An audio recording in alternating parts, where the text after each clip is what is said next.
Hi, I'm Sanjai Parthasarathi. I'm the CMO of Coherent. For those of you who don't know Coherent, we started as 2.6 in 1971. And in 2019, we acquired Finisar, which is a datacom company. And 2022, we acquired Coherent, Inc., which was the world's largest, we still are the world's largest laser manufacturer. And then we changed our name a few months later and with the new branding of Coherent. I've been with the company for a long time, but as CMO since 2019. 2 years, more or less, since the biggest announcement on indium phosphide in history for the 6-inch of Coherent. What's going on? Yeah, we announced our 6-inch platform in March 2024. I mean, indium phosphide is a very versatile platform. Of course, all the excitement today is around AI data centers, which is great. We love that business. But indium phosphide is a great sensor material. We use it in sensor applications. There are applications in 6G. It's a pretty versatile platform. And I mean, our 6-inch, we announced publicly that we are in production from our 6-inch platform. So it's all about the ramp. That's what's going on. How is Coherent ensuring resilience in this changing world described by everyone? Diversification, vertical integration, shifting production. What is the strategy of Coherent? Oh, yeah, it's certainly the need of the hour, right? I mean, when we engage with our largest customers, the hyperscalers, these are the companies that are building the data networks of tomorrow and all of that. The first question is, do you have the enabling technologies, right? We're not talking about assembly. We're talking about, the next-gen laser, the 400G laser, the 200G VCSEL. And then very quickly, these days, I would say for the past 2-3 years now, the conversation shifts to, okay, where are you going to make it? How is your supply chain? Where is your supply chain based out of?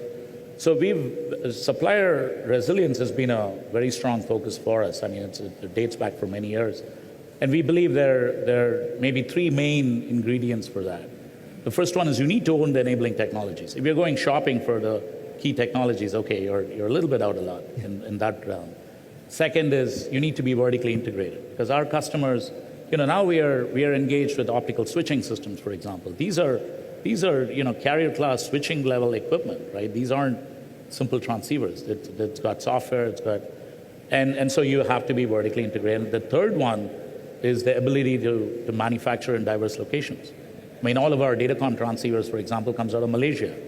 We have production in China, but we do other things in China. So the ability to move, to react to all the changes that are happening in the world, not in real time, but at least in a few months, I think that's an important part of supplier resilience. But to what extent your customers know where your chips are made? Do they actually even have the right to know where the chips are made? Our customers, I mean, our customers are super sophisticated. They want to know they would want to know where the sand for the silicon wafer comes from. I mean, that's the level of detail that they drive into. So it is CHIPS Act time.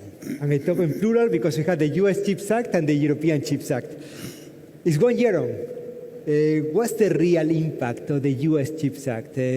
What makes you happy? Is it working? As an industry, as a photonics industry, and as an industry that focuses, if you look at the data networking piece, I mean, for us, it was all about networking. But the last couple of years, we are now part of the compute cluster. Yeah. Photonics is not networking, it's part of the compute cluster. And soon, we are super excited by scale up. These are connections between the servers that are all electrical now. Those are starting to go optical. So photonics is really, it's no longer a small part of the semiconductor industry. It's going to be, right front and center very soon.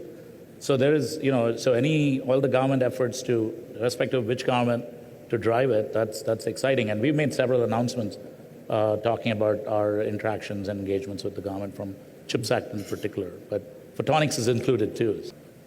Sanjay, we had a great OFC this year, really great. So it looks like inside data center is Christmas.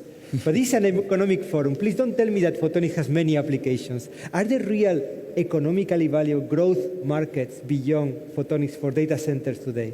Oh, completely. I mean, Matt just talked about biometrics on the phone. I mean, that used to be the rage 4 or 5 years ago, right? So I think what is really cool about photonics is that it's all the different market verticals that it addresses. And sensors is a great one. I mean, sensors are the eyes and ears of AI, right? And a lot of those sensors are for photonics. Whether you're sensing people in front of you or you're sensing what's going on inside your body through these devices like this, there's a lot of excitement. There's a lot to come. I mean, we're talking, then if you look at energy applications, lasers for fusion, I mean, computing the laser requirements for a fusion application is just, it's beyond belief. I mean, when we do the calculations, we say, really? That many lasers? I mean, there's a lot going on. There's a lot to come. The best is yet to come. My name is Stanislav Coherent. I am from Scandinavian Photonics. So we are here at the Global Photonics Economic Forum. So my question is about economy. Photonics never has been considered as a cheap technology. And today we see that look into the quick ramp up in the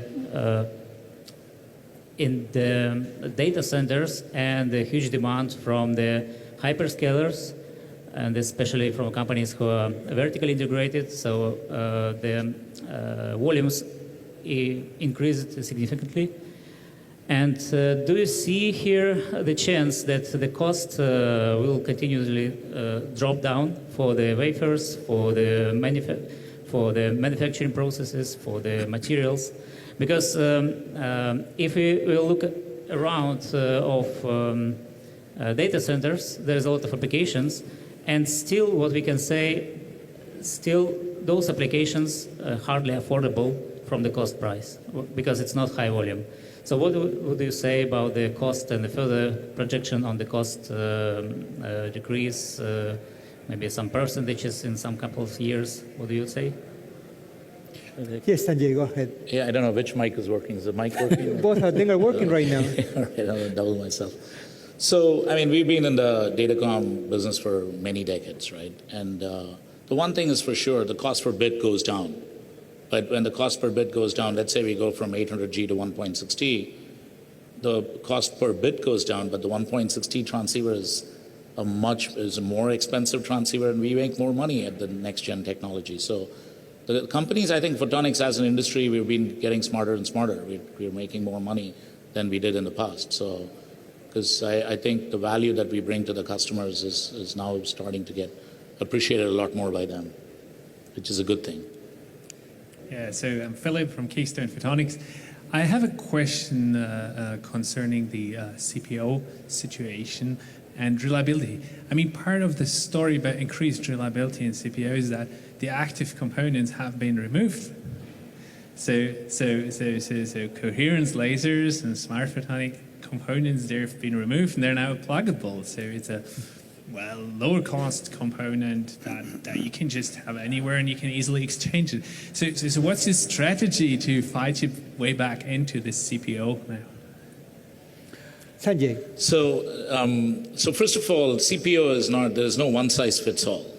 There are multiple platforms that CPO is being explored for, different technology options. In fact, some of us just came back from the European Conference on Optical Communications, where we spoke a lot on CPO. In fact, Jose was moderating a panel like this at ECOC, and it was a CPO panel, and I was on it as well. But so it's not one thing, because there are VCSEL-based approaches where the VCSELs are right there. It's not like an external laser bank like the traditionally done with silicon photonics.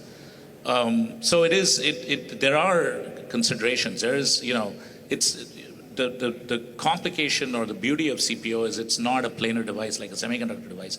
You got light coming in and out, and you got coupling optics, you got fibers that you need. There's a lot of stuff. If you look at the content in CPO, everybody talks about silicon photonics and the external laser.